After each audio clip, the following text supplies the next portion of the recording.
Hello and welcome students. तो मैं आपका आज स्वागत करता हूं क्लास 10th के इस नए वीडियो में। तो आज हम लोग डिस्कस करेंगे फेडरलिज्म के बारे में।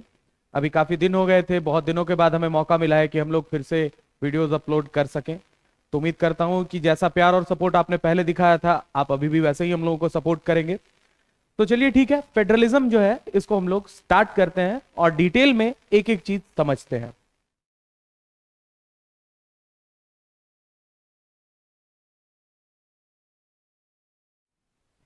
देखिए, सबसे पहले डेफिनेशन पे आते हैं हम लोग। ठीक है, डेफिनेशन क्या है फेडरलिज्म का? Federalism is a system of government in which the power is divided between a central authority and various constituent units of country. अब बात यहां पे ये है कि कहीं भी आपने सुना होगा सेंट्रल गवर्नमेंट। सेंट्रल गवर्नमेंट के बारे में आपको पता है कि हाँ भाई, एक है सेंट्रल गवर्नमेंट, वो सबसे ऊपर लेवल का गवर्नमेंट है। उसके बाद आता है जैसे स्टेट गवर्नमेंट, उसके बाद लोकल गवर्नमेंट।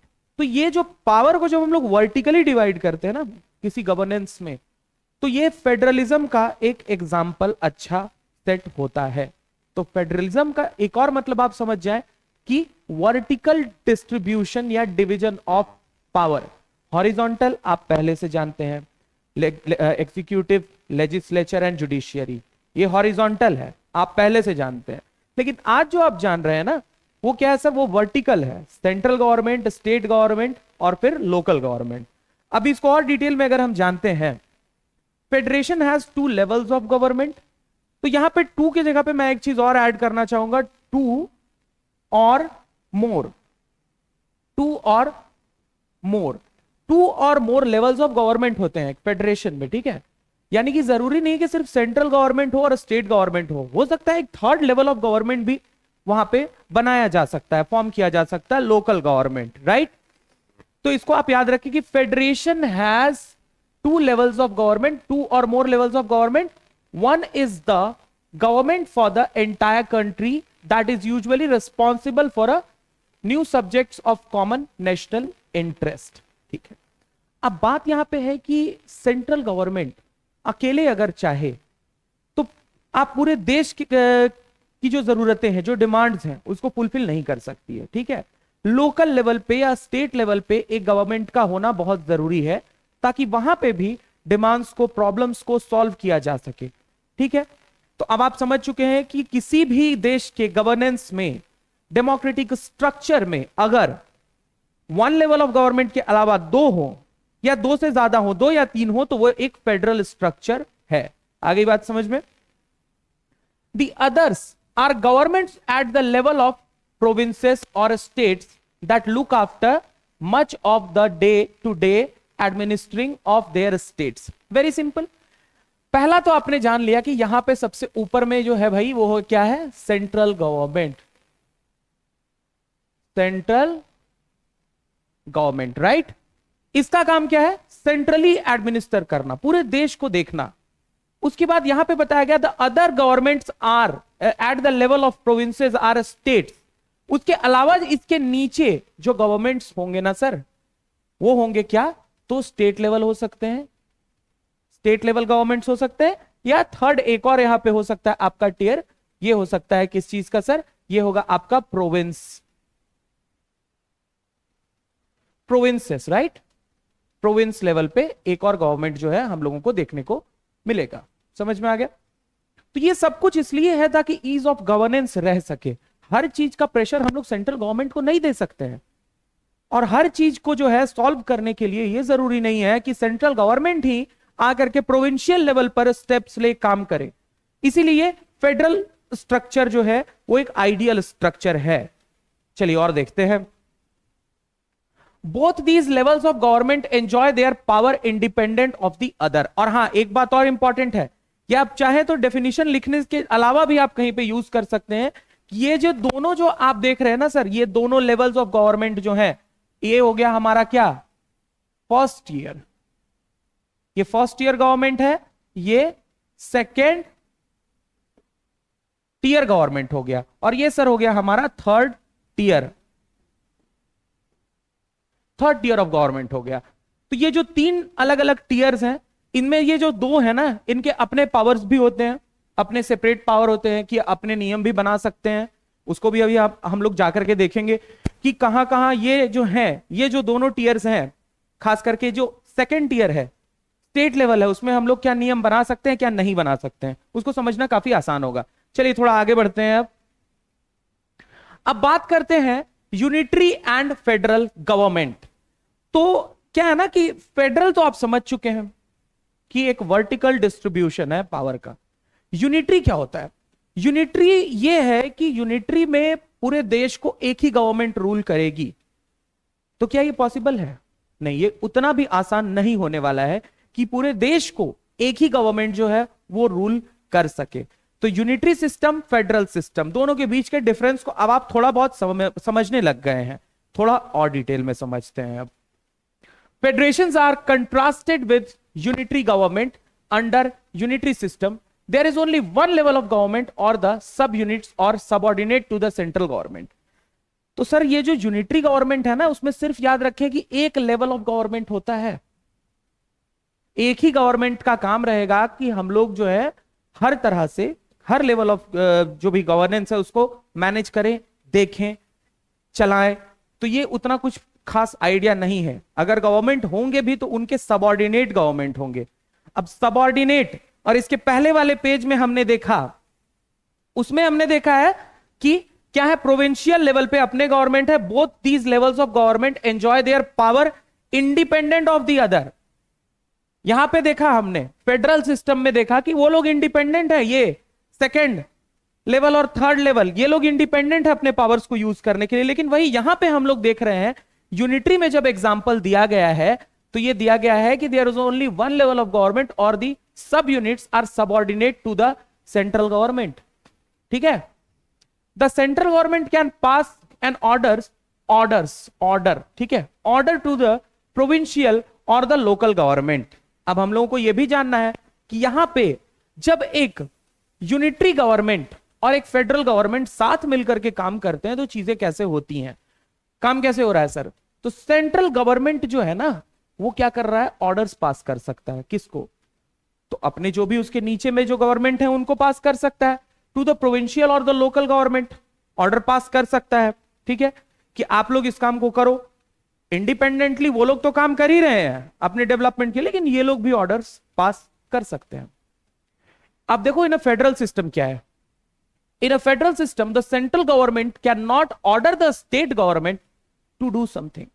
लेकिन ये प्योरली फेडरल स्ट्रक्चर होता है ना, जहां पे आप देख रहे हो कि सिर्फ वर्टिकल डिस्ट्रीब्यूशन है, उसमें सेंट्रल गवर्नमेंट जो लोकल गवर्नमेंट है, प्रोविंशियल गवर्नमेंट है, उसको ऑर्डर नहीं दे सकता है। ये पूरी तरह से डिपेंड करता है, निर्भर करता है किसके ऊपर, स्टेट के ऊपर में, कि वो सेंट्रल गवर्नमेंट के ऑर्डर को मानेगा या नहीं मानेगा। चलो एक छोटा सा एग्जांपल लेते हैं, ठीक है, ध्यान से समझना।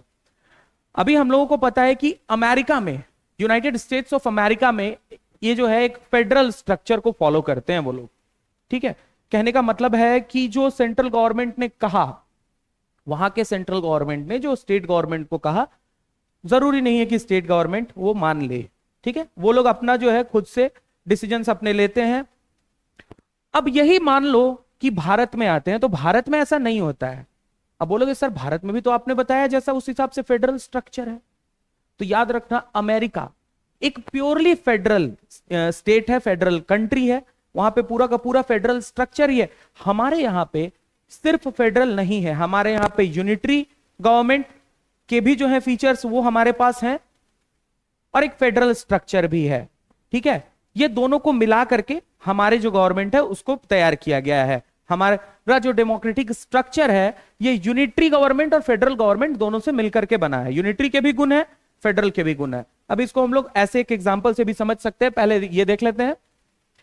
State government has powers of its own, both the governments are separately answerable to the people. अब फेडरल हो या यूनिटरी हो, फेडरल में जहां पे आपने देखा कि गवर्नमेंट जो है दोनों आंसरेबल हैं लोगों के लिए, यानी कि दोनों को किसका भलाई करना है सर? तो लोगों का ही भलाई करना है, जो नागरिक रह रहे हैं उनका ही भलाई करना है, कुछ भी हो जाए। ठीक है, तो स्टेट गवर्नमेंट के पास भी अपना पावर है, और फिर यहां पे आप देखेंगे कि सेपरेटली आंसरेबल भी है। अब भारत में ये यूनिटरी स्ट्रक्चर भी है, फेडरल स्ट्रक्चर भी है, ये कुछ मामला जम नहीं रहा। ठीक है, चलिए बताते हैं आपको, सिंपल लैंग्वेज में एकदम समझते हैं। ऐसा है कि अमेरिका में डाइवर्सिटी अगर हम लोग देखते हैं तो उतनी ज्यादा डाइवर्सिटी, जो मैं हमेशा कहता हूं विविधता, डाइवर्सिटी, राइट, तो नहीं है। रिलीजन पॉइंट ऑफ व्यू से आप देख लें, एथनिसिटी, रेस के हिसाब से देखें, नहीं है। भारत में बहुत ज्यादा डाइवर्सिटी है। अब आप इसको एक और एग्जांपल से ऐसे समझ सकते हैं कि इसी डाइवर्सिटी को हम लोगों को जो कंट्रोल करना है ना सर, ताकि इनके मन में कभी भी एक भावना नहीं आए कि हमें ध्यान नहीं दिया जा रहा है। इतने सारे रिलीजन है भारत में, इतने सारे कास्ट है, इतने सारे एथनिसिटी के लोग रहते हैं, तो इनको कभी भी वो भावना नहीं आए कि हमें जो है ध्यान नहीं दिया जा रहा है। इसलिए एक फेडरल स्ट्रक्चर को रखा गया है कि वहां पे भी जो स्टेट लेवल के गवर्नमेंट हैं वो लोग उन लोगों का ध्यान अच्छे से रख सकें। लेकिन अब सेंट्रलाइज्ड भी होना क्यों जरूरी था? सेंट्रलाइज आपने तो कह दिया कि फेडरल गवर्नमेंट क्यों है। बच्चे कभी कभी जब बड़े होने लगते हैं तो जरूरी नहीं ना कि हर चीज को माँ बाप कंट्रोल करें, कि तुम क्या खाओगे से लेकर के कहां घूमने जाओगे, क्या पहनोगे, हर चीज को माँ बाप कंट्रोल नहीं कर सकते हैं ना। तो वहां पे थोड़ा फेडरलिज्म चलता है कि तुम कुछ डिसीजंस अपने भी ले सकते हो। तुमको हमने जो है इंडिपेंडेंट पावर दे रखे हैं कि तुम कहां जाओगे, क्या खाओगे, क्या पियोगे, वो डिसाइड तुम कर सकते हो। ठीक है, या तुम्हें क्या पढ़ाई करना है, बड़े होकर क्या बनना है। लेकिन अगर पूरी तरह से फेडरलिज्म को मान करके बच्चों को पूरी तरह से आजादी दे दी जाए तो वो तो खुद की जिंदगी भी बर्बाद कर सकते हैं गलत डिसीजंस लेकर के। तो ऐसे में क्या यूनिटरी ठीक है, प्योर यूनिटरी, कि नहीं सब कुछ माँ बाप बोलेंगे वही करना? नहीं, ये भी पूरी तरह से सही नहीं है। फिर पता चला कि बच्चे अपनी मर्जी का जो है वो कर ही नहीं पाएंगे। इसीलिए हमारे यहां पे हम लोग जो बना रहे हैं ना, ये दोनों मिलकर के बना है हमारे यहां पे, ये और ये। ठीक है, हमारे यहां पे यूनिटरी भी है, फेडरल भी है। समझ में आ गया? अभी आगे चल करके जब लिस्ट पढ़ेंगे ना हम लोग कि स्टेट लिस्ट क्या है, यूनियन लिस्ट क्या है, तो उस चीज पे हम लोग ये पेरेंट्स वाला और बच्चों वाला एग्जांपल याद रखना। इसको हम लोग अभी आगे चल करके देखेंगे। चलिए ठीक है, अब कुछ फीचर्स के बारे में बात करते हैं। अभी फेडरलिज्म, हाँ अभी फेडरलिज्म से यूनिटरी को हटा दो, अभी सिर्फ फेडरलिज्म के फीचर्स को हम लोग देख रहे हैं कि एग्जाम में अगर फीचर्स के बारे में बताने आया तो हम लोग क्या क्या पॉइंट्स जो है वहां पे प्रेजेंट करेंगे। देयर आर 2 और मोर लेवल या टीयर्स ऑफ गवर्नमेंट। याद करो, फर्स्ट वाले में मैंने अभी टीयर जो है बताया था, first tier, second tier and third tier. ठीक है, तो ये जो है मैंने अभी बताया था तुम लोगों को फर्स्ट वाले में। तो लेवल हो या टीयर हो, उसको आपको समझ जाना है कि वो एक ही बात हो रही है। ठीक है, central government first tier, second tier में आ गया स्टेट गवर्नमेंट, थर्ड टीयर में लोकल गवर्नमेंट। लोकल गवर्नमेंट में हमारे यहां पे म्युनिसिपैलिटी और पंचायत, हम लोगों को इसके बारे में जानना रहेगा। तो कोई भी स्ट्रक्चर, डेमोक्रेटिक स्ट्रक्चर फेडरल तब कहलाएगा जब वहां पे लेवल्स ऑफ गवर्नमेंट हो, 2 हो या 2 से ज्यादा हो। 2 भी चलेगा, 2 से कम होंगे यानी सिर्फ 1 होगा तो उसको हम लोग फेडरल स्ट्रक्चर फिर नहीं कंसिडर कर सकते हैं। ठीक है, 2 है या 2 से ज्यादा है तो फिर आप समझ जाना कि वो एक फेडरल स्ट्रक्चर है। ईच टीयर या level has its own jurisdiction in specific matters of legislation, taxation and administration. अब यहां पे आजादी दी गई है हर एक टीयर को, हर एक लेवल ऑफ गवर्नमेंट को, कि आपको कोई कोई सब्जेक्ट्स हैं जैसे कि लेजिस्लेशन हो गया, टैक्सेशन, एडमिनिस्ट्रेशन, कैसे एडमिनिस्टर करना है पूरे राज्य को, तो इसमें आपको खुली छूट दी गई है कि आप अपने हिसाब से एडमिनिस्टर कर सकते हैं। जैसे एक एग्जांपल लेते हैं, पुलिस। पुलिस अगर आप देखते हैं तो पुलिस हमेशा स्टेट पुलिस होती है।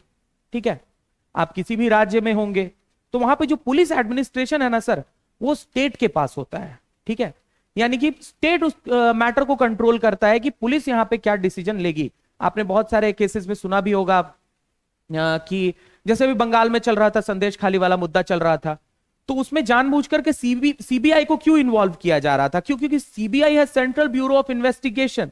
सीबीआई एक ऐसी बॉडी है जो कि सेंट्रल गवर्नमेंट को क्या कर रही है, बिलोंग कर रही है। लेकिन वो जो स्टेट पुलिस है उसके जांच पे भरोसा नहीं हो रहा था, क्योंकि लोग ऐसा कह रहे थे कि मान लो हो सकता है कि वहां पे जो टीएमसी की गवर्नमेंट है, क्योंकि स्टेट पुलिस उनके अंडर में है, तो हो सकता है कि वो लोग मैनिपुलेट कर दें, है ना। तो ये एक परफेक्ट एग्जांपल हो गया ये समझने का कि स्टेट को भी अधिकार दिए गए हैं। क्या क्या दिए गए हैं वो हमने अभी अभी देखा। अभी इसमें हम लोग स्टेट लिस्ट में जब पढ़ेंगे, यूनियन लिस्ट में पढ़ेंगे तो डिटेल में जानेंगे क्या है। The jurisdiction of the respective levels of tiers of government are specified in the constitution। अब यार हर चीज का प्रॉब्लम का सॉल्यूशन एक ही है, कॉन्स्टिट्यूशन। कुछ समझ में नहीं आ रहा है, कोई परेशानी हो रही है, कॉन्स्टिट्यूशन में ढूंढो, जवाब जरूर मिलेगा, है ना।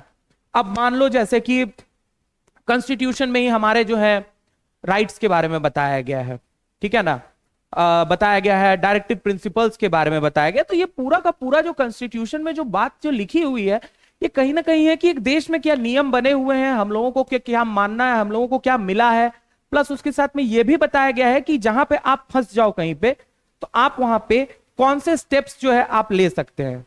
तो कॉन्स्टिट्यूशन याद रखना कि बहुत इंपॉर्टेंट बुक है। The fundamental provisions of the constitution can not be unilaterally changed. अच्छा हम लोग यहां थे, हाँ। So the existence of the authority of each tier of government is constitutionally guaranteed। अब देखो कॉन्स्टिट्यूशन में जो बात लिख दी गई है उसे मानना तो पड़ेगा ही बॉस, आंख मूंद के मानना पड़ेगा। तो कॉन्स्टिट्यूशन में ही यह लिख दिया गया है कि jurisdiction of the respective levels or tiers of government are specified in the constitution। यानी कि जो भी jurisdiction है, यानी जो कंट्रोलिंग एरिया आता है हर एक टीयर का, स्टेट गवर्नमेंट का jurisdiction कहां तक है, किस लेवल तक है, सब कुछ कॉन्स्टिट्यूशन में एक एक चीज स्पेसिफाई किया हुआ है ताकि लोग कंफ्यूज ना करें। और ये गारंटी भी अब कॉन्स्टिट्यूशन में लिखा है तो फिर गारंटी है सर। कॉन्स्टिट्यूशन में जो बात लिखी गई है उसको सबको मानना पड़ेगा, सर्वमान्य है, तो गारंटी हो जाता है ना। The fundamental provisions of the constitution can not be unilaterally changed. दो चीजें होती हैं, यूनिलेटरली का मतलब हो गया एक तरफा। तो याद रखना कि जो कॉन्स्टिट्यूशन में जो फंडामेंटल प्रोविजंस हैं, आपको पता होगा कि कॉन्स्टिट्यूशन को बदलना इतना आसान नहीं होता है, राइट। कॉन्स्टिट्यूशन बदलना यानी कि कॉन्स्टिट्यूशन को अमेंड करना, उसके लिए भी बिल पास करना पड़ता है, तो ये कोई इतना आसान काम नहीं है, है ना। तो यूनिलेटरली यानी कि एक तरफा कोई भी चाहे तो बदल नहीं सकता है, यानी कि जो रूलिंग गवर्नमेंट है उसको मन किया चलो कॉन्स्टिट्यूशन बदल देते हैं, तो नहीं कर सकते।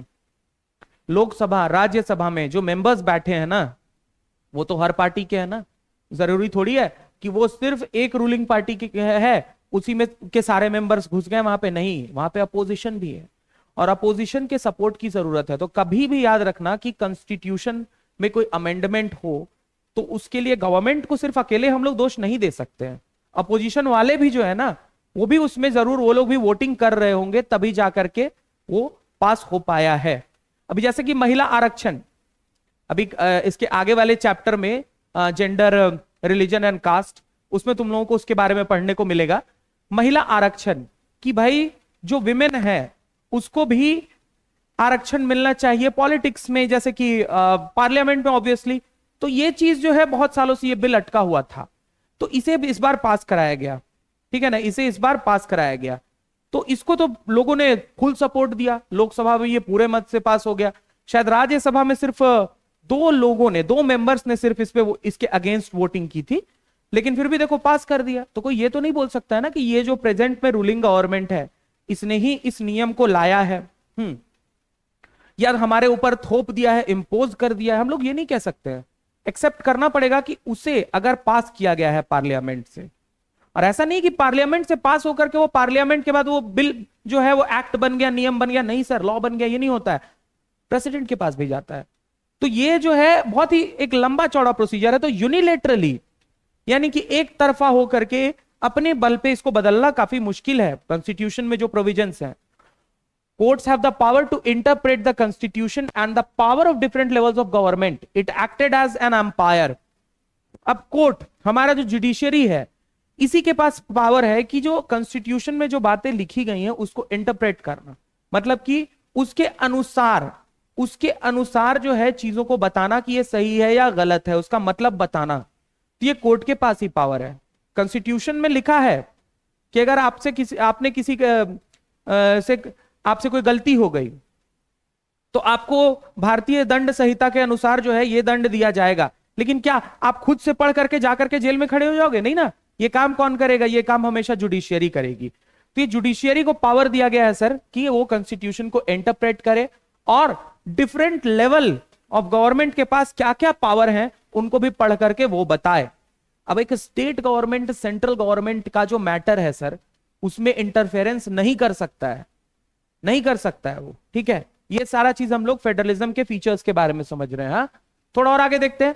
अब सोर्स ऑफ रेवेन्यू के बारे में बात करते हैं। For each level of government are clearly specified to ensure its financial autonomy. Source of revenue क्या है, इसको भी थोड़ा समझ लेते हैं। पैसे सबको चाहिए, गवर्नमेंट को, हर एक लेवल ऑफ गवर्नमेंट को जो है पैसा चाहिए सर। कहां से आएगा? अब जैसे म्युनिसिपल कॉर्पोरेशन, म्युनिसिपल कॉर्पोरेशन एकदम से अभी हम लोग म्युनिसिपैलिटी थर्ड टीयर की बारे में बात कर लेते हैं, क्या है। तो म्युनिसिपल कॉर्पोरेशन जो है, जो हम लोग नगर निगम जो क्षेत्र है उसके अंदर में रहते हैं, तो हर किसी से जैसे टैक्स लेते हैं वो लोग, जमीन का जो है, घर का जो है ना, तरह तरह के वो लोग हमारे ऊपर टैक्स इंपोज करते हैं। क्यों करते हैं? ये पैसा किसके पास जा रहा है? ये पैसा जा रहा है म्युनिसिपल कॉर्पोरेशन के पास, ताकि वो लोग जो है कल को हमारे रोड बनाने में, हमारे लिए जो है नालियां बनवाने में, लाइट्स लगवाने में खर्च कर सकें, ठीक है। ये बात भी क्लियरली कॉन्स्टिट्यूशन में स्पेसिफाई किया हुआ है कि कौन से गवर्नमेंट को कौन सा रेवेन्यू सोर्स से पैसा दिया जाएगा ताकि वो पब्लिक डेवलपमेंट के लिए उन पैसों का खर्च कर सके। अब अगर हमारे यहां पर अभी सड़क बनाई जा रही है, मान लो कि नेशनल हाईवेज के बारे में बात कर रहे हैं, तो ये गवर्नमेंट पता है ठीक है बना रहा है भाई, अच्छी बात है। पैसे कहां से आ रहे हैं? तो पैसे वहीं से आ रहा है ना, अर्निंग कहां से हो रही है गवर्नमेंट की? हम लोग जो टैक्स दे रहे हैं ना, उससे अर्निंग हो रही है। समझ में आ गई बात? तो ये भी कॉन्स्टिट्यूशन में स्पेसिफाई किया हुआ है कि स्टेट गवर्नमेंट कौन सा वाला जो हिस्सा है, कौन सा जो टैक्स वाला जो है जोन या एरिया जो है वहां से टैक्स कलेक्ट करके रखेगा, सेंट्रल गवर्नमेंट को टैक्सेस कहां से मिलेंगे, और जो लोकल गवर्नमेंट है उनको टैक्सेस कहां से मिलेंगे। Federalism safeguards and promote unity of the country. Federalism safeguards and promote unity of the country as well as accommodate regional diversity. Federalism है का मतलब है कि डिस्ट्रीब्यूशन है, और डिस्ट्रीब्यूशन का फायदा यह है कि एक जो यूनिटी जो है प्रमोट कर रही है। ये कैसे? वही बात आ गई कि भाई घर पे मां बाप अगर हर चीज पे एकदम से ऐसे कंट्रोल करने लग जाएं आपको कि नहीं ये नहीं खाओगे, तुम कहोगे मुझे तो डॉक्टर बनना है, माँ बाप कहेंगे नहीं तुम्हें डॉक्टर नहीं बनना है, तुम्हें इंजीनियर बनना है, और वो लोग एकदम से थोप देंगे तुम्हारे ऊपर कि बनना ही है। तो वैसे में क्या होगा कि तुम परेशान हो जाओगे, है ना। तो तुम्हारा जो है एक हो सकता है रिबेलियस नेचर जो है वो देखने को मिल जाए। लेकिन अगर वही तुमको आजादी है सोच की, तो वहां पे क्या है कि तुम्हारे माँ बाप से कभी तुम्हारा मतभेद नहीं होगा। तो सर अगर आप आजादी जब किसी को दे देते हैं ना, तो याद रखना कि जो मतभेद होता है वो खत्म हो जाता है। आजादी दे दो, गलत करने वाला गलत करेगा ही। ये एक ऐसा ही है जैसे कि रेत को जब आप हाथ में लेते हैं तो आप मुट्ठी जितने जोर से बंद करेंगे रेत उतनी जल्दी हाथ से निकलेगा। तो हाथ अगर आप ऐसे खुला करके उसे रखेंगे तो याद रखिएगा कि वो रेत आपके हाथ में रह जाएगा। तो रिलेशनशिप्स जो होते हैं वो भी ऐसे ही होते हैं, और यही हो रहा है फेडरलिज्म के केस में, क्योंकि हमने सबको देके रखी है ऑटोनॉमी, थोड़ी थोड़ी आजादी। इस आजादी के कारण वो लोग अपने डिसीजंस ले पा रहे हैं, अपनी भलाई के लिए कुछ कर पा रहे हैं, इसीलिए वो लोग खुश हैं, हम लोग भी खुश हैं। ठीक है, ये बात समझ में आ गई। तो ये जो है unity of the country as well as accommodate regional diversity. अब डाइवर्सिटी मैंने पहले ही बता दिया था कि भारत क्या है सर, बहुत ज्यादा डाइवर्सिटी है भारत में। रिलीजन पॉइंट ऑफ व्यू से देखो, कास्ट देखो, अब रिलीजन के अंदर भी कास्ट है, राइट। एथनिसिटी के लिहाज से देखो, रेस के लिहाज से देखो, हर तरह से डाइवर्सिटी है सर। 30 किलोमीटर 40 किलोमीटर में तो डायलेक्ट चेंज हो जाता है यहाँ पे, ठीक है। 200-300 किलोमीटर में लैंग्वेज बदल जा रहा है, 1500 से ज्यादा लैंग्वेजेस बोले जा रहे हैं यहाँ पे। तो इस डाइवर्सिटी को एकोमोडेट अगर करना है तो थोड़ी थोड़ी आजादी, यानी कि फेडरलिज्म सबको देना पड़ेगा कि वो लोग प्रैक्टिस कर सके, अपने कल्चर को फ्लॉरिश कर सके, जैसे चाहे वैसे अपनी भाषा बोल सके।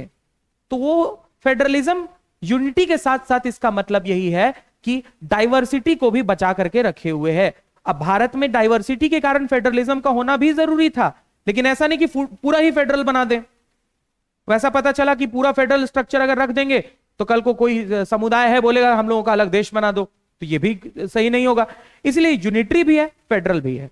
मेन पावर्स जो हैं, जो देश को एकजुट रखते हैं, वो यूनिटरी में है, ठीक है। और जो उसके अंदर में, देश के अंदर में, राज्य के अंदर में, रीजन के अंदर में जो ऑटोनॉमी को प्रमोट कर रहे हैं, जो बैलेंस को बनाए हुए हैं, वो पावर जो है स्टेट को दे दिए गए हैं, right. Therefore, two aspects are crucial for the institutions and practice of federalism. तो अगर आपको सारे गवर्नमेंट इंस्टीट्यूशंस को चलाना है, और फेडरलिज्म को प्रैक्टिस करना है, दो बातें महत्वपूर्ण है। Government at different levels should agree to some rules of power sharing. अलग अलग लेवल पे जो गवर्नमेंट है, तो ये जो पावर शेयरिंग है, कौन कितना पावर शेयर करेगा, किसके पास कितना पावर देना है, इस पे डिस्कशन होना चाहिए, राइट? ये पहला पॉइंट हो गया। हाँ, they should also trust that each would abide by it's part of the agreement. और यह भी मानने की जरूरत है कि स्टेट गवर्नमेंट को अगर थोड़ी आजादी दी गई है तो उस आजादी के अंदर में रह करके ही वो लोग काम करेंगे, वो उससे ज्यादा जो है चेंज लाने की कोशिश नहीं करेंगे। An ideal federal system has both aspects, mutual trust and agreement to live together. तो म्यूचुअल ट्रस्ट और अग्रीमेंट होना बहुत जरूरी है हर एक टीयर ऑफ गवर्नमेंट के बीच में, कि ये लोग जो भी करेंगे वो सही करेंगे। अब मान लो यार कि डिफेंस से रिलेटेड कोई नया कानून बनाना है, तो इस पे तो भाई सेंट्रल गवर्नमेंट ही डिसीजन ले सकता है ना, इसमें तो स्टेट गवर्नमेंट का कोई काम नहीं है, सेकेंड टीयर थर्ड टीयर कोई मतलब नहीं है। हाँ भाई, डिफेंस से जो नियम बनाना है बना लो, हमसे क्या पूछ रहे हो? तो उसमें जाकर के अगर हम जो है अगर पोक करते हैं, अगर हम बीच में जाकर के अपनी नाक घुसेड़ते हैं कि नहीं ये नियम ऐसे नहीं बनना चाहिए, तो हम गलत कर रहे हैं। वो म्यूचुअल जो अग्रीमेंट है उसको हम लोग ब्रेक कर रहे हैं, वो जो ट्रस्ट है हम लोग ब्रेक कर रहे हैं। अब पुलिस है, जैसे स्टेट पुलिस, जैसे मैंने संदेश खाली का एग्जांपल दिया था, तो अगर बंगाल, वेस्ट बंगाल की जो स्टेट पुलिस है, अगर वो स्टेट पुलिस वहां पे जाकर के क्या हो रहा है कि गवर्नमेंट के प्रेशर में आकर के फैक्ट्स को मैनिपुलेट कर रही है, वहां पे जो लोग हैं उनको प्रोटेक्ट कर रही है जो गलत लोग हैं, तो फिर यही बात हो गई ना कि वो जो ट्रस्ट है और जो मैंने कहा कि म्यूचुअल अग्रीमेंट, दोनों को वो जो है ब्रेक कर रहे हैं। सेकेंड टीयर जो है दोनों को ब्रेक कर रहा है यहां पे, तो वहां पे इसीलिए कहा जा रहा है कि सेंट्रल ब्यूरो ऑफ इन्वेस्टिगेशन को भेजना है। तो ये आप समझ गए होंगे कि डिफरेंट टीयर्स में कैसे इसको प्रैक्टिस किया जाता है। और आगे बढ़ते हैं हम लोग। चलिए, अब फेडरेशन को फॉर्म कैसे किया गया, फेडरेशन को फॉर्म कैसे किया, how federation formed. The exact balance of power between the central and the state government varies from one federation to another. ऐसा है ना सर कि देखो जो बैलेंस है वो अलग अलग है, मतलब जरूरी नहीं है कि कहीं पर जो है देखा जाए सेंट्रल को जितना पावर दिया गया है, जितने सब्जेक्ट्स दिए गए हैं, उतने same number of subject state को भी दिए जाएंगे, ये जरूरी नहीं है। तो वो बैलेंस अलग अलग है। बस स्टेट का साइज भी तो निर्भर करता है ना, कितना बड़ा राज्य है, बहुत ज्यादा बड़ा राज्य नहीं है, या पॉपुलेशन भी तो निर्भर करता है। अब बिहार है, महाराष्ट्र है, बड़े बड़े जो राज्य हैं वहां पे तो आप देखोगे तो पार्लियामेंट जो है वहां पे लेजिस्लेटिव असेंबली और legislative council, by cameral legislature को वो लोग मानते हैं। जबकि जो अदर स्टेट्स हैं, जो छोटे स्टेट्स हैं, वहां पे तो हम लोगों को भाई एक ही मिला हुआ है, एक ही हाउस हम लोगों के पास में है, सिंपली, है ना, लेजिस्लेटिव असेंबली। तो ये बैलेंस जो है ना, जरूरी नहीं है कि किसी को सबको बराबर बांटना है, किसी को कम मिलेगा किसी को ज्यादा मिलेगा, ठीक है। It depends mainly on the historical context in which the federation was formed. There are two kinds of routes through which federations have been formed. अब फेडरेशन को फॉर्म किया गया दो तरीकों से। फेडरेशन यानी ये जो आजादी, थोड़ी थोड़ी आजादी, वही वाले एग्जाम्पल पे फिर से वापस जाओ। माँ बाप है ना, कि एक तरफ माँ बाप ऐसे हो गए कि हर चीज को कंट्रोल कर रहे हैं, ठीक है, कि मतलब तुम क्या खाओगे, कब सोओगे, कब जागोगे, कौन से स्कूल में पढ़ोगे, कौन सी नौकरी करोगे, तो ये सारे चीज को कंट्रोल कर रहे हैं। एक तरफ माँ बाप ने तुमको पूरी आजादी दे दी है कि जो करना है करो, जो पढ़ना है पढ़ो, नहीं पढ़ना है मत पढ़ो, तो दोनों गलत है, ठीक है। तो बीच का रास्ता क्या है? बीच का रास्ता यह है कि कुछ सब्जेक्ट्स को वो संभालेंगे कि हाँ कितने बजे सोओगे, पढ़ाई कैसे करोगे, क्या पहनोगे, कौन से स्कूल में कॉलेज में पढ़ाई करोगे, बाकी के सब्जेक्ट्स तुम्हारे हाथ में, कि घूमने जाना है तो कहाँ जाना है, कपड़े पहनने हैं तो कौन से कपड़े पहनने हैं, मोबाइल खरीदना है तो कौन सा खरीदना है, ठीक है ना। तो ये जो मिक्स्ड ओपिनियन रहेगा तो यहाँ पे कभी भी क्या होगा सर, की लड़ाई नहीं होगी दोनों के बीच में। तो यही है फेडरेशन, राइट। अब हम लोग देखते हैं कि ऐसा क्या भाई हुआ होगा जो कि जरूरत आन पड़ी फेडरेशन की। लोगों ने कब सीखा कि आप जो है एकदम से ऐसे पकड़ करके किसी चीज को नहीं रख सकते हो, इस चीज को लोगों ने सीखा कब, और ये गलत है। चलिए देखते हैं। पहला एग्जांपल होने वाला है हमारा coming together federation. Coming together federation, independent states coming together on their own to form a bigger unit. तो ये कमिंग टुगेदर का एग्जांपल ये होने वाला है कि बहुत सारे छोटे छोटे स्टेट्स जो हैं उन्होंने ये रियलाइज किया होगा कि यार हम लोग जो अलग अलग प्रैक्टिस कर रहे हैं, अलग अलग मेहनत कर रहे हैं ना, किसी का भला नहीं हो रहा। उससे अच्छा हम लोग मिल करके एक बड़े यूनिट की तरह काम करते हैं, मिलके मेहनत करते हैं और बड़ा फायदा होगा, हम लोग सभी जो है तरक्की करेंगे। तो ये जो फेडरेशन है ये कमिंग टुगेदर होता है, ठीक है। इसका एग्जांपल भी अभी हम लोग देखेंगे। All the states have equal power and are strong. United States of America coming together federation है, राइट। कमिंग टुगेदर फेडरेशन है तो उनके पास क्या है, जितने भी स्टेट्स हैं सबके पास अपने पावर्स हैं, ठीक है। और वो लोग बराबरी से, मतलब ये नहीं कह रहा हूं कि कोई ज्यादा स्ट्रांग है कोई कम स्ट्रांग है, सबके सब बराबर वाले स्ट्रांग है, ठीक है। ये कमिंग टुगेदर फेडरेशन है। By pooling sovereignty and retaining identity they increase their security. USA, Switzerland, Australia are examples of it, ठीक है। तो ये लोग क्योंकि क्या हो गया ना कि एक साथ मिल गए हैं, इसीलिए ये यूनाइटेड स्टेट्स ऑफ अमेरिका है। इसको और एक तरह से समझ सकते हैं हम लोग कि अगर अमेरिका क्या है, अमेरिका तो एक कॉन्टिनेंट का नाम है ना sir, north America, south America, ये तो एक पूरा का पूरा कॉन्टिनेंट हो गया। ये कोई कंट्री नहीं है, कॉन्टिनेंट है। लेकिन उसी कॉन्टिनेंट में एक कंट्री है जो कि तब बनी है जब बहुत सारे स्टेट्स जो हैं वो आए, एक साथ मिले और एक कंट्री को फॉर्म किया। अब अमेरिका का नाम ऐसे बोलेंगे तो कोई नाम तो अमेरिका का अलग से तो है नहीं, यूएसए शॉर्टकट में बोलते हैं हम लोग, फुल फॉर्म उसका है यूनाइटेड स्टेट्स ऑफ अमेरिका। उसका कोई नाम क्यों नहीं बना आज तक? नाम इसलिए नहीं बना क्योंकि सर वो एक कमिंग टुगेदर फॉर्मेशन है, वो लोग आ करके साथ मिल करके चला रहे हैं काम। ये है बात यहां पे, समझ गए। और अपनी और वो लोग जो मिल करके है ना, वही जो है उन लोगों को एक सेपरेट आइडेंटिटी दे रहा है।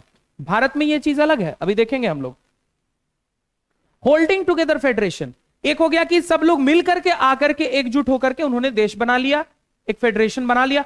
होल्डिंग टुगेदर फेडरेशन क्या है कि बहुत सारे डाइवर्स ग्रुप्स हैं, हम लोग पहले से एक हैं, लेकिन हम लोग क्या कर रहे हैं, हम लोग एक दूसरे को और अच्छे से होल्ड कर ले रहे हैं कि कोई एक जो है बाहर ना निकल जाए, है ना। Large country decides to divide its power between states and the centre, central government tends to be more powerful. ये क्या है, ये होल्डिंग टुगेदर फेडरेशन, जिसमें कि इंडिया अभी आने वाला है, कि सेंट्रल गवर्नमेंट हमेशा ज्यादा पावरफुल रहेगा। वो क्यों ज्यादा पावरफुल रहेगा, अभी अमेरिका और इंडिया का एक बढ़िया वाला शॉर्ट सा एक कंपैरिजन करके हम लोग समझेंगे, right. Federating units have unequal power. Some units are granted special powers. ये भी ठीक है। India, Spain, Belgium are example. अब इसको चलो समझते हैं थोड़ा सा और डिटेल में हम लोग, राइट। ऐसा है कि अमेरिका में ना कभी कोई स्टेट जो है, मान लेते हैं हम लोग एग्जाम्पल लेते हैं एक स्टेट कैलिफोर्निया। कैलिफोर्निया मैंने इसलिए कहा क्योंकि वो क्या है, सिलिकॉन वैली है वहां पे, ठीक है ना। तो कभी भी अलग नहीं होना चाहेगा वहां पे। क्यों? क्योंकि उसे पता है कि मैं अलग भी अगर हो जाऊं तो मुझे ही नुकसान है। वहां जितने भी स्टेट्स मिल करके, क्योंकि वो सारे मिले वो हैं, तभी जाकर के इकोनॉमी जो है वो बूस्ट कर रही है उनकी, उनको ये बात पता है।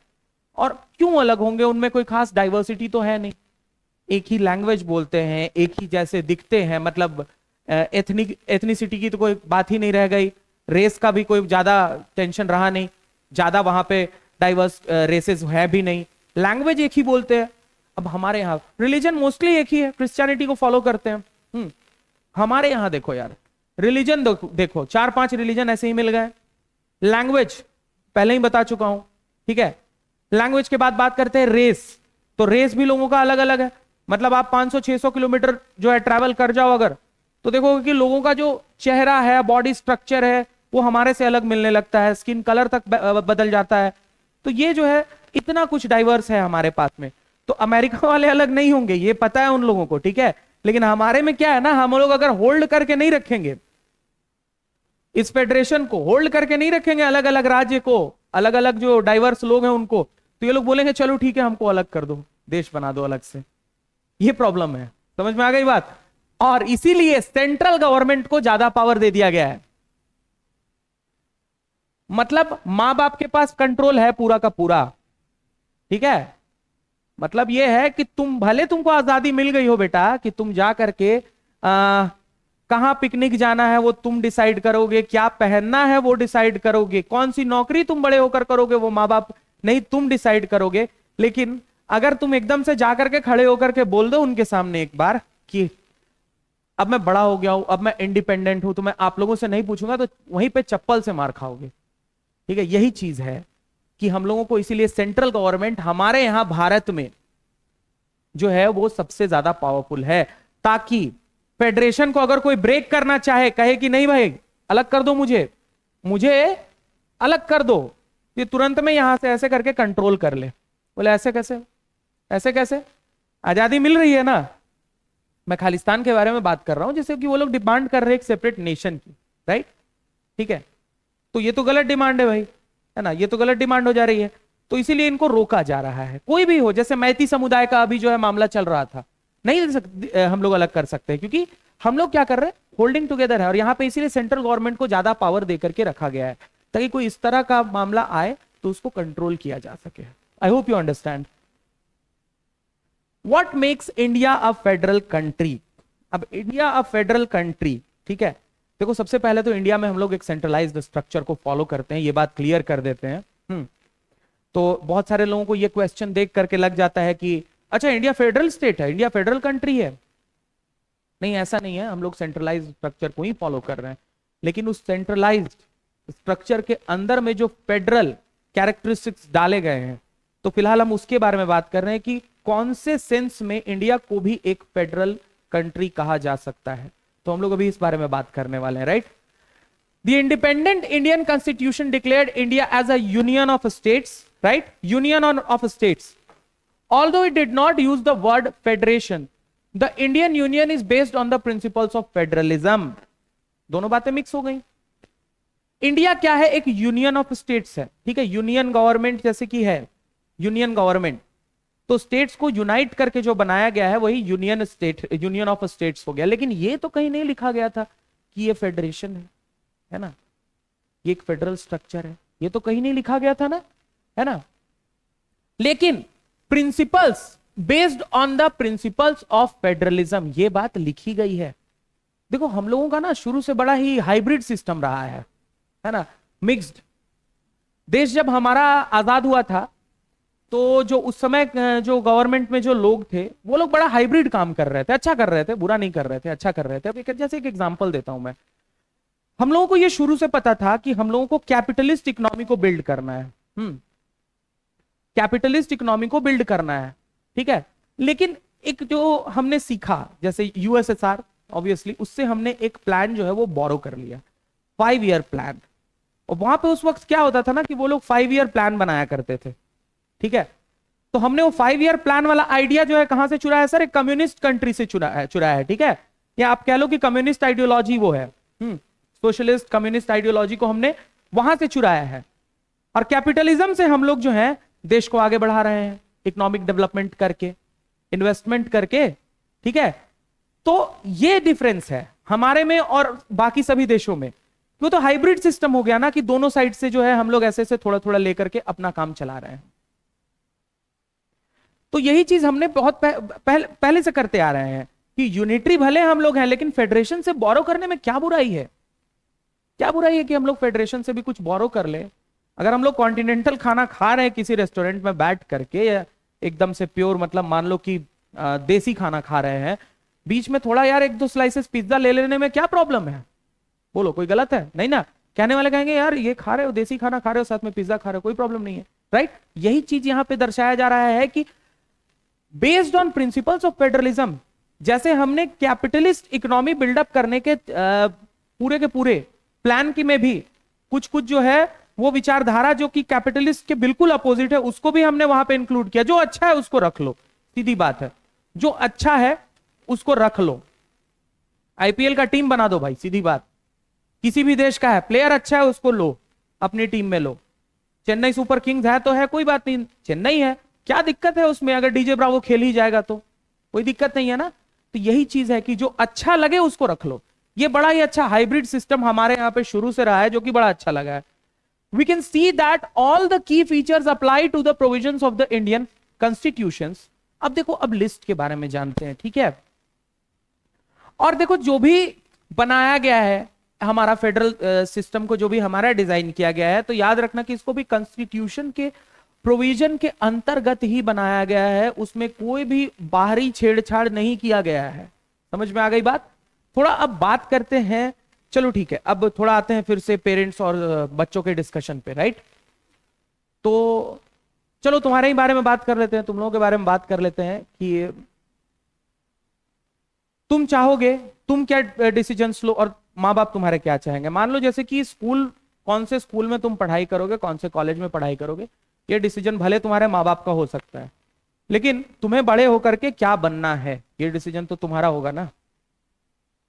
ये डिसीजन किसका होगा सर? ये तुम्हारा होगा। उसी प्रकार से अब आ जाते हैं वापस से सेंट्रल गवर्नमेंट और स्टेट गवर्नमेंट या लोकल गवर्नमेंट्स की तरफ, यानी कि फेडरल स्ट्रक्चर के तरफ, लेवल्स ऑफ गवर्नमेंट। हमने इससे पहले वाले स्लाइड में ये तो देख लिया कि central government tends to be more powerful, है ना? वो भी क्यों ज्यादा पावरफुल उसे रखा गया है ये भी हमने देखा। लेकिन ठीक है, जब डिस्ट्रीब्यूशन ऑफ पावर आएगा, डिस्ट्रीब्यूशन ऑफ सब्जेक्ट्स आएगा कि कौन से गवर्नमेंट को कौन से सब्जेक्ट दिए, लेवल को कौन सा सब्जेक्ट दिया जाएगा, तो इसके लिए एक लिस्ट जो है वो ऑलरेडी प्रिपेयर्ड है। मान लो तुम्हारे घर में भी लिस्ट प्रिपेयर्ड है कि खाने में क्या बनेगा, ये तो माँ बाप डिसीजन लेंगे। घर के अंदर जो खाना बनना है, लंच बनना है, डिनर बनना है, उसमें क्या बनेगा ये डिसीजन माँ बाप लेंगे कि भाई आज तो तुमको भाई भिंडी खानी पड़ेगी, करेला खाना पड़ेगा। लेकिन जब बाहर जाओगे, मान लो कि रेस्टोरेंट चले गए डिनर करने के लिए, तो वहां तुम क्या खाओगे ये तुम्हारी मर्जी है। तो पहले से डिसाइडेड है, जैसे कि घर वाले में तुम नाक मुंह नहीं सिकोड़ोगे, बाहर में तुम्हारे माँ बाप तुम्हें फ्री छोड़ देंगे। हमने भी तैयार किया है, हम लोगों ने भी तैयार करके रखा है यूनियन लिस्ट कि ये कुछ सब्जेक्ट्स हैं जिन पे नियम सिर्फ और सिर्फ कौन बना सकता है, तो सेंट्रल गवर्नमेंट बना सकता है। बाकी कोई भी डिफरेंट लेवल ऑफ गवर्नमेंट उस पे आकर के अपनी नाक नहीं घुसेड़ेगा, right? Union list include subjects of national importance.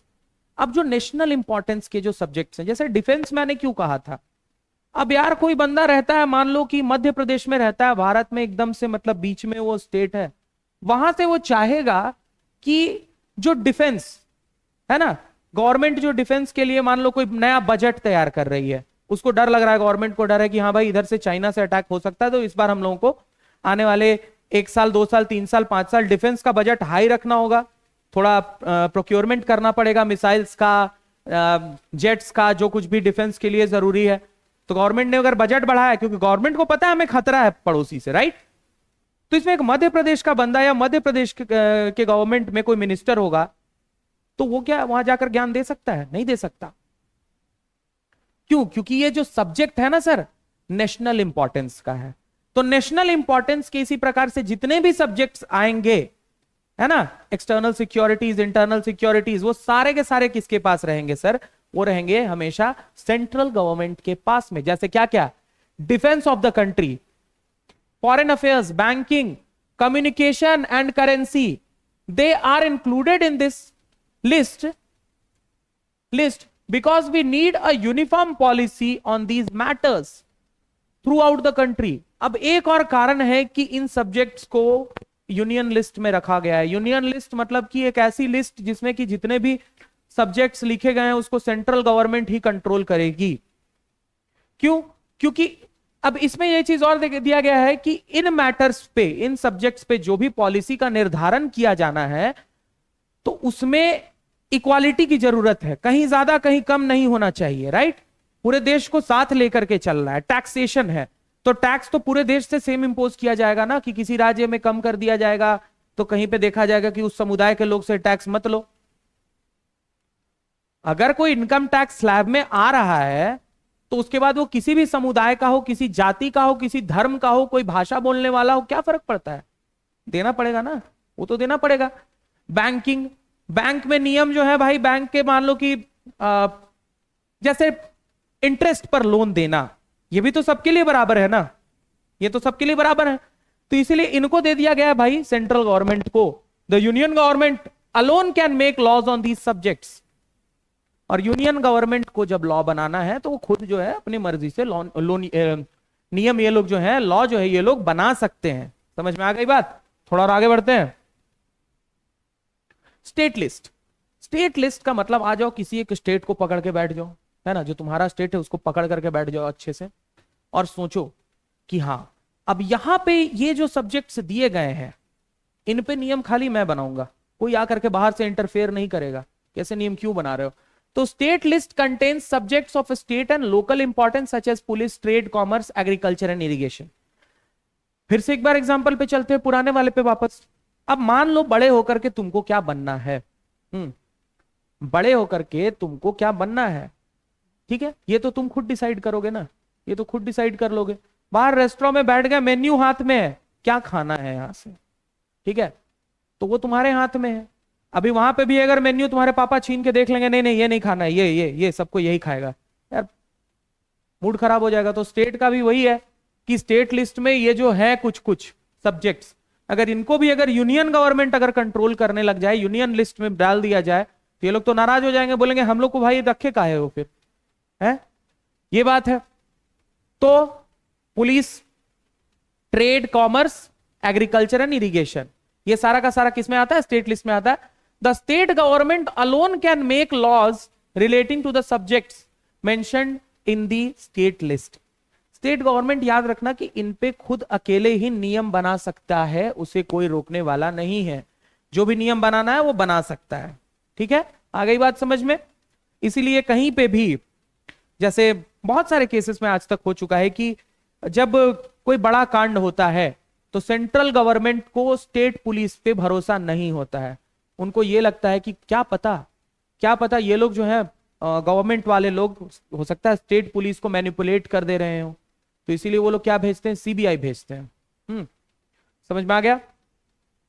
अच्छा एक चीज और है, इंपॉर्टेंट है, क्या है कि जैसे देखो अब स्टेट लिस्ट की बात आई, तो अगर मान लो स्टेट लिस्ट में कोई सब्जेक्ट है, पुलिस है, कॉमर्स है, ट्रेड है, इरिगेशन है, कोई भी है, अगर मान लो कि स्टेट गवर्नमेंट को लगता है कि नहीं इस पे हम लोग जो है गहन विचार या शोध करके, रिसर्च करके हम लोग नियम बनाने में इनकेपेबल है, हमारी इनकेपेसिटी है कि हम लोग ये नहीं कर सकते, तो वो लोग रिक्वेस्ट कर सकते हैं सेंट्रल गवर्नमेंट को कि आप लोग भी बना दो, तो फिर सेंट्रल गवर्नमेंट यहां पे नियम बदल देगी। अब जैसे आप ही गए हुए हैं, मान लीजिए आप कपड़े खरीद रहे हैं, आप शॉपिंग कर रहे हैं और आपको समझ में नहीं आ रहा है, ठीक है, आपको समझ में नहीं आ रहा है कि मैं अपने लिए क्या खरीदूं, तो लास्ट में आप कह सकते हैं अपने माँ बाप से कि जो आप लोगों को पसंद है खरीद दीजिए, ठीक है, एकदम सॉलिड एग्जांपल है, कट टू कट समझना है चीजों को, ठीक है। अब कंकरेंट लिस्ट पर आते हैं सर। अब ये concurrent list sir state union, अब ये नया भाई कंकरेंट लिस्ट क्या लेकर के आ गए सर? देखिए चलिए, include subjects of common interest to both the union government as well as the state government. Sir common interest नहीं होंगे क्या हमारे बीच में? है? अब मान लो कि पूरी फैमिली को ट्रिप पे जाना है, या मान लो कि एक नई गाड़ी खरीदनी है, तो कॉमन इंटरेस्ट आएगा? आएगा ना, कि पापा जो है वो बच्चों से भी पूछेंगे, बताओ तुमको भाई गाड़ी तो मैं यही लूंगा, कलर कौन भाई बता दो यार, तुम लोग कलर तुम लोग डिसाइड कर लो, कॉमन इंटरेस्ट।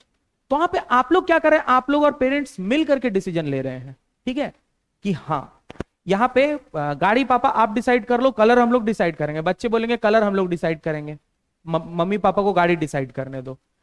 अब मान लीजिए कि आप कहीं ट्रिप पे जा रहे हैं, आप लोग को पता है कि हम लोग को पहाड़ों पे जाना है, राइट, लेकिन पहाड़ों पे कौन से हिल स्टेशन जाना है, यहां पे हो सकता है आपसे डिस्कशन हो जाए कि नहीं यहां चलते, नहीं उत्तराखंड चलते हैं, सिक्किम चलते हैं, हिमाचल चलते हैं, बहुत सारी जगह हैं, ठीक है, तो उत्तराखंड में कहा, तो यहां चलते हैं, ठीक है। तो कॉमन इंटरेस्ट को भी हम लोगों को ध्यान में रखना है, जरूरी थोड़ी है कि हर बार जो है दोनों के इंटरेस्ट अलग करके रखो, कॉमन इंटरेस्ट भी है, क्या हो सकते हैं भाई? एजुकेशन, एजुकेशन तो कॉमन इंटरेस्ट है ना भाई। Forest, trade unions, marriage, adoption and succession, both the government can make laws on it, but if their laws conflict with each other, the law made by the union government will prevail। लेकिन अगर दोनों मिलकर के नियम बना सकते हैं, लेकिन अगर याद रखिए कि जो सेकेंड लेवल ऑफ गवर्नमेंट है, जो स्टेट गवर्नमेंट है, अगर उनके तरफ से एक डिससेटिस्फैक्ट्री सा जवाब अगर मिलता है सेंट्रल गवर्नमेंट को, तो कॉन्स्टिट्यूशन में यह बात लिखी गई है कि तब सेंट्रल गवर्नमेंट का जो फैसला होगा वही सर्वमान्य होगा, ठीक है।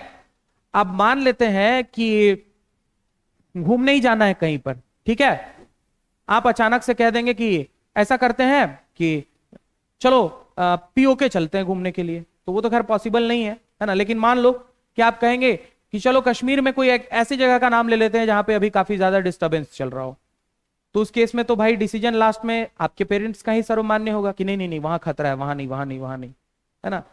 तो ये इस तरह से मान करके चलना है कि प्रिवेल जो करेगा जो डिसीजन, ठीक है, वो हमेशा सेंट्रल गवर्नमेंट का करेगा। अगर मान लीजिए कि किसी केस में जो हमारा स्टेट गवर्नमेंट है वो एक डिससेटिस्फैक्टरी सा जवाब या आंसर दे देता है, तो अभी एक और इसमें देख लेते हैं। Residuary list are subjects that do not fall in any of the three lists according to the constitution, the union government has the power to legislate on these residuary list. अब कुछ और ऐसे सब्जेक्ट्स भी हैं जो कि इन तीनों में से किसी लिस्ट पे नहीं आ रहे हैं, उन पे यूनियन गवर्नमेंट ही कभी एक्शन लेगी, है ना, उनको रेसिड्यूअरी लिस्ट में डाला गया। असल में क्या है ना कि ये सब्जेक्ट बहुत रेयर है, इन पे जल्दी कानून बनाने की जरूरत नहीं पड़ती है, या यूं कहो कि इसका उतना इस्तेमाल नहीं है, इसीलिए उसको एक अलग लिस्ट में रख दिया गया है।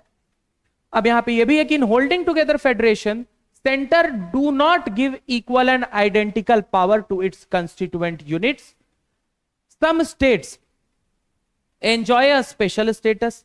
अभी हमने तो पहले ही देख लिया कि होल्डिंग टुगेदर फेडरेशन में सबसे ज्यादा पावर किसके पास में है, सेंट्रल गवर्नमेंट के पास में है, ठीक है, सेंट्रल गवर्नमेंट के पास में सबसे ज्यादा पावर, तो उसी को यहां पे लिखा गया है, centre do not give equal and identical power to its constituent units. अपने किसी भी कंस्टिट्यूएंट यूनिट्स को स्पेशल या फिर कह लो कि सेम लेवल के पावर को नहीं देगा।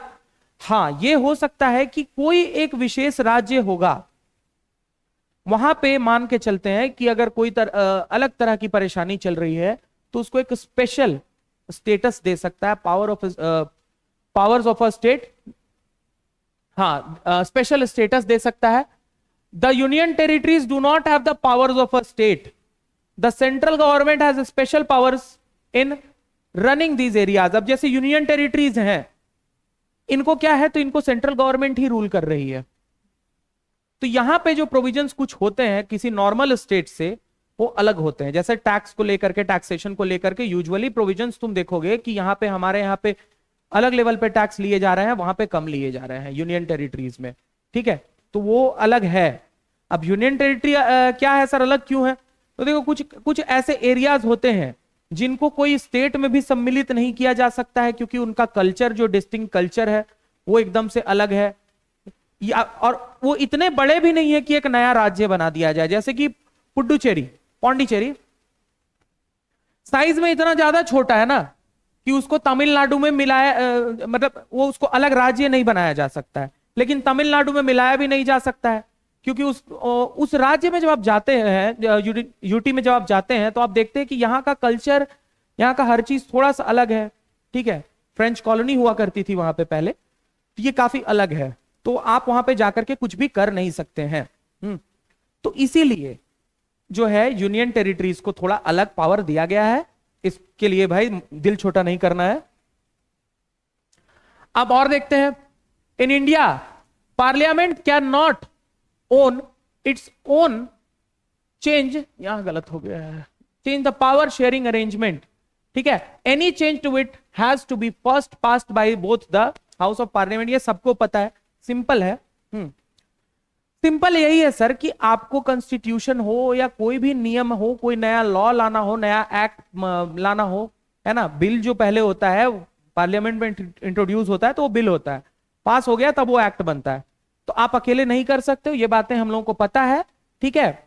एटलीस्ट 2/3 मेजॉरिटी, यानी कि ऑलमोस्ट 66% वोट जो है वो यस होना चाहिए, तभी किसी भी हाउस से ये पास होगा, ये सब कोई तो खैर सब जानता है।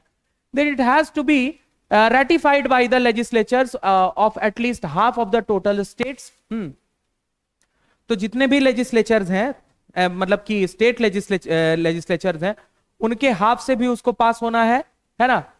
The judiciary plays an important role in overseeing the implementation of constitutional provisions and procedures. अब जुडिशियरी का भी यहां पे रोल जो है थोड़ा जान लो भाई, कि जो भी कॉन्स्टिट्यूशनल प्रोविजंस हैं और जो प्रोसीजर है वो अच्छे से इंप्लीमेंट किए जा रहे हैं कि नहीं किए जा रहे हैं, इनका जवाब किसको देना है, जुडिशियरी को। जुडिशियरी को मतलब है कि नजर रखना है कि काम हो रहा है कि नहीं हो रहा है, कि बस एक्ट बना दिए, लॉ पास कर दिए, फंड्स पास कर दिए और बस चल रहा है तो चल रहा है।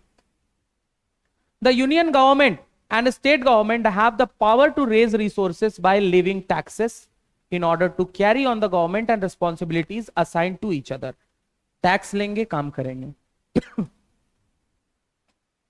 टैक्स लेंगे और काम करेंगे, ठीक है। तो ये तो आप लोगों ने देख लिया, ये सारे पॉइंट्स जो है वो आ गए। अब है how is federalism practised. If the federal experiment has succeeded in India, it is not merely because of the clearly laid out constitutional provisions. The real success of federalism in India can be attributed to the nature of democratic politics in our country. देखो federalism जो है हमारे देश में अभी तक तो खैर जो भी हमने देखा है तो काफी एक सक्सेसफुल जो है हम लोगों को लगा देख करके। इस पर कोई भी मतलब कि क्वेश्चन हम लोग नहीं उठा सकते हैं कि हाँ इस स्ट्रक्चर में परेशानी है, लूप होल है, प्रॉब्लम हो रही है, ठीक है। तो उसका कारण है कि जो डेमोक्रेटिक पॉलिटिक्स है उसको हम लोग अच्छे से प्रैक्टिस कर रहे हैं, या यूं कहो कि जो पॉलिटिक्स है, जो डेमोक्रेटिक स्ट्रक्चर है, उसमें फेडरलिज्म आकर के एकदम फिट बैठ गया, ठीक है। एक जगह खाली थी, वहां पे जब फेडरलिज्म को ला करके यहाँ पे सेट किया गया तो देखा गया कि हाँ ये जगह एकदम परफेक्ट जो है कट टू कट भर गई है। तो इस तरह का एक जो है हम लोगों को देखने के लिए मिला।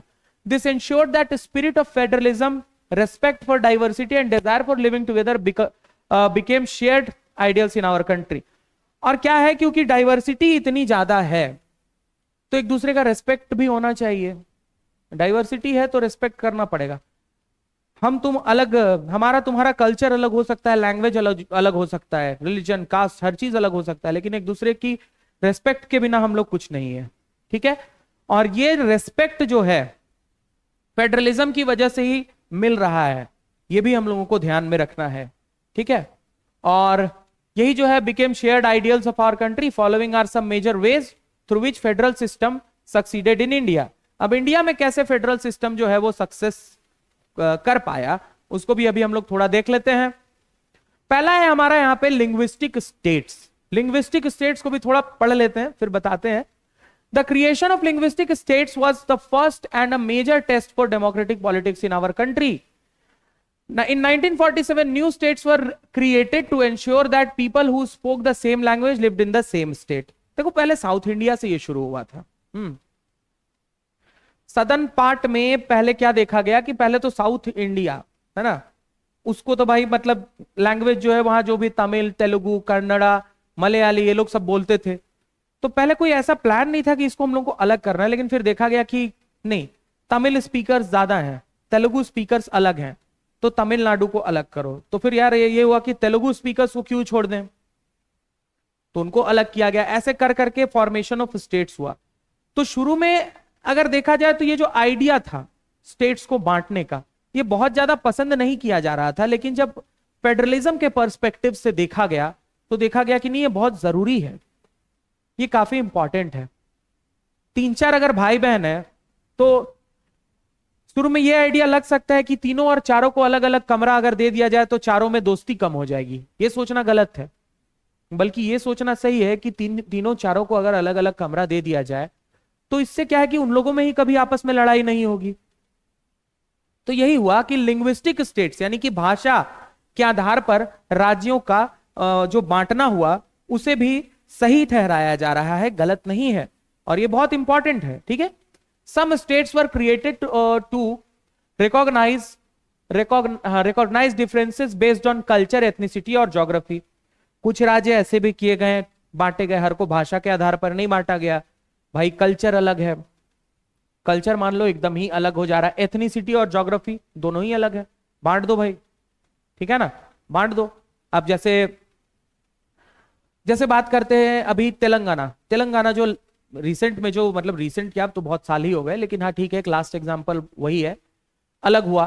तो उसमें क्या है ना कि जब आप जाते हो थे आंध्र प्रदेश में तो तेलंगाना के लोग जो हैं वहां पे प्योरली तेलुगु बहुत कम लोग बोलते थे, राइट। तो उसको अलग कर दिया गया। बिहार को झारखंड से अलग किया गया। क्यों किया गया? क्योंकि वही डिफरेंस एथनिक ग्रुप्स में भी जो है, एथनिक नहीं एक्चुअली में ज्योग्राफी में काफी डिफरेंस था, लिंग्विस्टिक बेसिस पे भी आप देखें तो भी काफी डिफरेंस था। तो इन सब कारण से अलग किया गया। तो जो भी राज्य जिससे भी अलग हुआ है कुछ ना कुछ कारण से अलग हुआ है। Some national leaders feared that formation of linguistic states would lead to the disintegration of the country. वही जो मैंने बात कही कि चारों भाई बहन को अगर अलग अलग कमरा दे देंगे तो इन लोगों में लड़ाई हो जाएगी, ये लोग में दूरी आ जाएगी। यही सोच थे कुछ लोगों के अंदर थी, डर था, लेकिन ऐसा नहीं होने वाला था, ऐसा बिल्कुल नहीं होने वाला था। But experiences has shown that the formation of linguistic states has actually made the country more United. लेकिन सबने देखा कि जैसे ही लिंग्विस्टिक स्टेट्स को अलग अलग कर दिया गया तो वो जो था ना यूनिटी वो और बढ़ गई।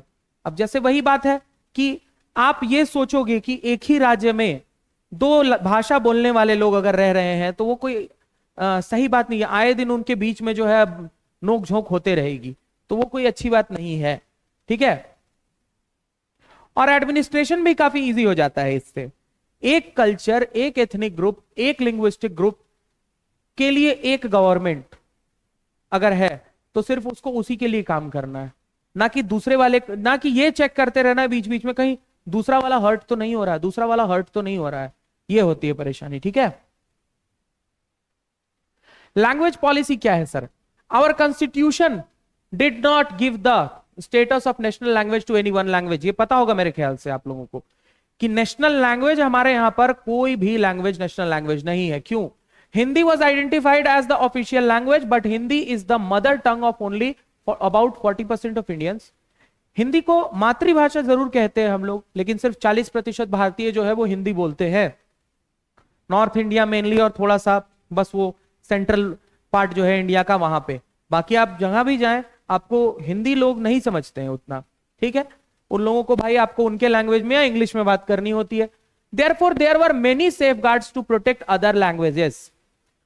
तो भाई अब आप अगर ऐसे केस में हिंदी को नेशनल लैंग्वेज बना देते तो नेशनल लैंग्वेज तो फिर सबको सीखना बहुत जरूरी हो जाता, ठीक है। अब आप तमिलनाडु जाते हो, है ना, वहां पे सब कुछ तमिल में होता है, दुकानों के बाहर में भी ऐसे तमिल में लिखा हुआ है ना। वो आपकी परेशानी, अब आप कैसे उसको पढ़ोगे, ठीक है। लेकिन उनकी सुविधा के लिए तो ठीक है, उनकी सुविधा के लिए ठीक है। ऑफिशियल काम अगर उनके ऊपर आज के डेट में हम जाकर के ये थोप दे ऑफिसेज में कि आप लोग हिंदी में काम करो, तो उनके अपने लैंग्वेज का क्या होगा? वो तो आने वाले 100 साल 200 साल में वो लोग भूल जाएंगे। तो इसीलिए ये तो हमारे गवर्नमेंट का ये भी एक रिस्पॉन्सिबिलिटी है भाई कि लैंग्वेज को, कल्चर को प्रोटेक्ट करें हम लोग। There are 21 other languages recognised as scheduled languages by the constitution. इसीलिए 21 अदर लैंग्वेजेस को भी रिकॉग्नाइज किया गया है कि भाई इन लैंग्वेजेस का भी इस्तेमाल, आप जैसे कि परीक्षा एग्जाम देना है भाई, गवर्नमेंट का यूपीएससी का एग्जाम देना है, आप अपने लैंग्वेज में क्वेश्चन पेपर मंगवा सकते हैं। आप मान लीजिए कि आप तमिलनाडु से हैं, अब तमिल में आपको वो क्वेश्चन पेपर वो लोग दे सकते हैं, सीधी बात, ठीक है, कोई प्रॉब्लम नहीं है। States to have their own official languages. Promotion of Hindi continues to be the official policy of government of India. It does not mean that central government can impose Hindi on states where people speak a different language. जरूरी नहीं है कि हिंदी में अगर central government north में, जैसे कि हमारे यहाँ पे कोई भी सरकारी ऑफिस में चले जाओ तो कागज तुम देखोगे तो वो हिंदी में वहां लिखा होता है, तो जरूर इसका मतलब ये नहीं कि हम लोग हिंदी को प्रमोट कर रहे हैं, प्रमोट नहीं कर रहे, हिंदी का इस्तेमाल कर रहे हैं, इंपोज तो नहीं कर रहे ना किसी के ऊपर में हिंदी को हम लोग। The flexibility shown by Indian political leaders helped our country avoid the kind of situation that Sri Lanka finds itself in. और यही जो दूरदर्शिता भारत के लीडरशिप ने दिखाई कि हर एक लैंग्वेज को उनका सम्मान मिला, उसकी वजह से कभी भी जो बोलते हैं ना, एक कोई तरह का छोटा मोटा भी डिस्प्यूट जो है वो उभर कर नहीं आया। जैसा कि श्रीलंका के एग्जांपल में हमने पहले भी देख लिया है कि श्रीलंका में तो वो लोग क्या करने लग गए थे भाई कि जो सिन्हला को ऑफिशियल लैंग्वेज बना दिया, सिन्हला कम्युनिटी को जो है सारे जो है फायदे दे रहे हैं, बेनिफिट्स दे रहे हैं। तो इससे क्या हो गया कि तमिल जो लोग थे, उन तमिल कम्युनिटी को ये लगने लग गया कि हमारे साथ भाई गलत हो रहा है, हमारे ऊपर ध्यान नहीं दिया जा रहा है, भाई कर दिए लड़ाई, है ना। तो ये समझ में आ गया कि लैंग्वेज पॉलिसी को भी हमारे यहां पे काफी खुला रखा गया है। सेंटर स्टेट रिलेशनशिप को भी थोड़ा देखते हैं। Restructuring the center-state relations is one more way in which federalism has been strengthened in practice. यानी कि सेंटर का और स्टेट का दोनों के jurisdictions पहले से बताए हुए हैं कि सेंट्रल गवर्नमेंट का जुरिस्डिक्शन जो बोलते हैं ना सब्जेक्ट्स, ये सब्जेक्ट्स हैं, उन पे ये लोग रूल करेंगे, ठीक है। स्टेट का ये सब्जेक्ट है, दोनों एक दूसरे के में इंटरफेयर भी नहीं कर सकते। फिर भी रिलेशनशिप को कैसे बिल्डअप किया जाए दोनों का? अब मान लो कि कोई सब्जेक्ट है, subject related to taxation, tax जो है, कोई नया रिजीम आया जिसको कि मानना है, स्टेट गवर्नमेंट को मानना है, राइट? तो वो रिलेशनशिप पे इफेक्ट ना पड़े, इसके लिए क्या क्या चीजें हो सकती हैं?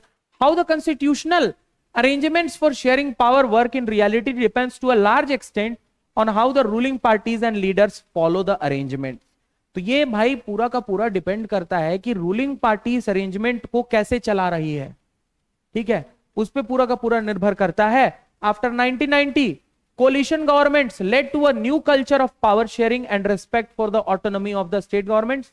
1990 के बाद असल में ये वाला जो कंसेप्ट है ये आया है कि कोलिशन कर लेंगे, मान लो कि मिला करके जो है सीट्स नहीं पूरे हो पा रहे हैं, मतलब मैं अकेले जो हूं भाई, मैं बहुमत नहीं ला सकता, तो मैं एक और पार्टी के साथ मिल करके बहुमत बना करके जो है अपना गवर्नमेंट बना सकता हूं। मतलब दो पॉलिटिकल पार्टीज मिलकर के एक स्टेट को चला सकते हैं, देश को भी चला सकते हैं। तो ये जो कंसेप्ट है, अब इसमें लोग कहेंगे कि ये कोई अच्छा कंसेप्ट नहीं है, बुरा कंसेप्ट है। मैं कहता हूं ठीक है भाई, लेकिन इससे देखो ना कि आइडियोलॉजी जो है दोनों पार्टीज की अलग अलग है। अब इसमें से क्या होगा कि अगर ये कुछ गलत करना चाहेगा भी तो ये इसको तुरंत रोक देगा, अगर ये कुछ गलत करना चाहेगा तो ये इसको रोक देगा। इस तरह से कहीं ना कहीं अगर इसको देखा जाए तो इसके भी कुछ अच्छे इफेक्ट्स जो हैं हमको देखने को मिल सकते हैं। This trend was supported by a major judgment of the Supreme Court that made it difficult for the central government to dismiss state governments in an arbitrary manner. नहीं तो इससे पहले क्या होता था कि सेंट्रल गवर्नमेंट जो है भाई स्टेट गवर्नमेंट को डिसमिस भी कर सकती थी, तो वहां पे वो जो आर्बिट्रेरीनेस है ना, आर्बिट्रेरीनेस का मतलब हो गया कि वो जो एक तरफा जो डिसीजन लेना जो है वो नजर आ जाता था। अब भाई अब अगला डाउट आपका हो सकता है डिसेंट्रलाइजेशन को लेकर के। तो डिसेंट्रलाइजेशन का मतलब ही यही होता है कि सेंटर से पावर के बोझ को कम कर दो, यानी कि जो सारा जो लोड आपने जो सेंटर में दे दिया है ना, उसको कम करके कुछ अपने पास भी लोड जो है, रिस्पॉन्सिबिलिटी है, उसको ले लो। तो डिसेंट्रलाइजेशन इन इंडिया को थोड़ा हम लोग अभी समझ लेते हैं डिटेल में। When power is taken away from central and state governments and given to local governments, it is called decentralization. यहां पे स्टेट गवर्नमेंट को भी इंक्लूड करना है कि सेंट्रल गवर्नमेंट और स्टेट गवर्नमेंट से जब उनके भार को लेकर के पावर बोलने से लग जाता है कि यार ताकत छीन रहे हैं, ताकत नहीं छीन रहे, उनके भार को, उनकी रिस्पॉन्सिबिलिटी को छीन करके हम लोग कुछ एक लोकल गवर्नमेंट्स बना करके भी उनको दे देते हैं। अब लोकल गवर्नमेंट्स को भी थोड़ा देख लेते हैं, यानी थर्ड टीयर को दे देते हैं। First year central government, second year state government, इन दोनों से रिस्पॉन्सिबिलिटीज को लेकर के हम लोग एक थर्ड टीयर को क्रिएट करते हैं कि वो थर्ड टीयर इन रिस्पॉन्सिबिलिटीज को देखेगा। ये हो गया डिसेंट्रलाइजेशन, राइट? अब क्या है बेसिक आइडिया, क्या है डिसेंट्रलाइजेशन के पहले का? There are large number of problems and issues which are best settled at the local level. हर परेशानी के लिए हम लोग जो है स्टेट गवर्नमेंट, सेंट्रल गवर्नमेंट को नहीं बोल सकते हैं। अब मान लो कि एक शहर में या एक, चलो एक गांव ही ले लेते हैं, एक राज्य के अंदर में एक छोटा सा एक एरिया है, जंगल का एरिया, वहां के आदिवासी जो हैं उनको कोई छोटी परेशानी हो रही है, उसमें जरूरी नहीं ना कि स्टेट गवर्नमेंट या सेंट्रल गवर्नमेंट को जाकर के हम लोग कहें कि आकर के सही कर दो। क्या पता कि इस जो स्टेट गवर्नमेंट या सेंट्रल गवर्नमेंट है वो लोकल कम्युनिटी की प्रॉब्लम को समझ ही ना पाए। तो इसमें तो अच्छा यही होगा ना सर कि जो लोकल कम्युनिटी की जो परेशानियां हैं उनको एक लोकल लेवल का जो गवर्नमेंट है वो सॉल्व कर दे, which are best settled at the local level. ये हो सकता है। People have better knowledge of problems in their localities. आपके लोकेलिटी में क्या प्रॉब्लम है ये आपसे बेहतर कोई नहीं जानता है। अगर आपको पावर दे दिया जाए तो आप खुद अपने लोकेलिटी की परेशानियां दूर कर लेंगे, आपको अथॉरिटी देने की जरूरत है सिर्फ, सही है ना? People have better ideas on where to spend money and how to manage things more efficiently. तो लोकल लेवल पे यही फायदा है, ठीक है? At the local level, it is possible for the people to directly participate in decision making. It helps to inculcate a habit of democratic participation. यानी कि आप लोकल लेवल पे ही काम कर रहे हो, पंचायत लेवल पे, म्युनिसिपैलिटी लेवल पे ही डिसीजंस ले रहे हो, आप अपने लोकल में चेंजेस ला रहे हो कि कहीं पे सड़क खराब है, आपने सड़क जो है भाई बनवा दी। क्यों? क्योंकि आपके पास अथॉरिटी है, you are the local government, you are the municipality, right? आपने बनवा दिया। पंचायत लेवल पे आप छोटे मोटे डिसीजन ले रहे हैं तो आपके अंदर में वो एक भावना जरूर आ रही है कि हाँ आप देश के लिए ही कर रहे हैं और आप वाकई में कर रहे हैं, ठीक है। ये तो इसीलिए थर्ड टीयर यानी डिसेंट्रलाइजेशन को भी ध्यान में रखा जाए। It is the best way to realise one important principle of democracy namely local self government. तो ये एक प्रिंसिपल भी है, लोकल सेल्फ गवर्नमेंट हम लोग इसी को कहते हैं, ठीक है, कि लोकल लेवल पे ही परेशानियों को सॉल्व कर लो।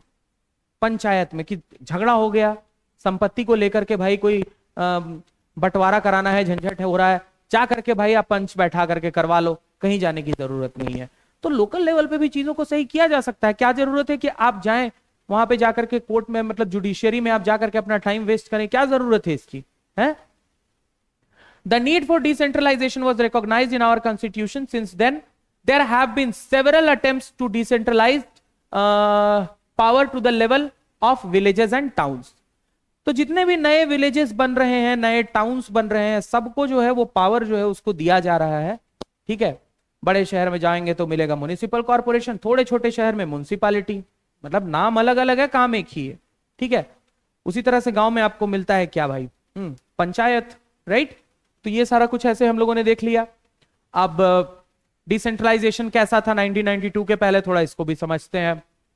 Panchayat in villages and municipality in urban areas were set up in all the states. आ गई बात समझ में? पंचायत गांव में, राइट, और शहरों में क्या है, म्युनिसिपैलिटी है, ठीक है। तो म्युनिसिपैलिटी जो है, याद रखना, ये स्मॉल टाउन के लिए हम लोग यूज करते हैं ये वर्ड, ठीक है, स्मॉल टाउन, ठीक है। और जो बड़े टाउन्स होते हैं उसके लिए हम लोग करते हैं बिग सिटीज। तो इसके लिए हम लोग यूज करते हैं म्युनिसिपल कॉर्पोरेशन, म्युनिसिपल कॉर्पोरेशन, ठीक है, म्युनिसिपल कॉर्पोरेशन हम लोग यूज करते हैं। Local bodies were directly under the control of state governments. इससे पहले कैसा था, तो लोकल बॉडीज तो सर डायरेक्टली जो है स्टेट गवर्नमेंट के कंट्रोल में थे। तो यार इससे क्या हो रहा है, स्टेट गवर्नमेंट के ऊपर में प्रेशर बढ़ रहा है सिर्फ, जब हमको उनको भी देखना है। Elections of local bodies were not held regularly. अब है कि भाई जरूरी नहीं था कि इलेक्शन जो है हर भाई जब जरूरत है जब टाइम पे हो जाए।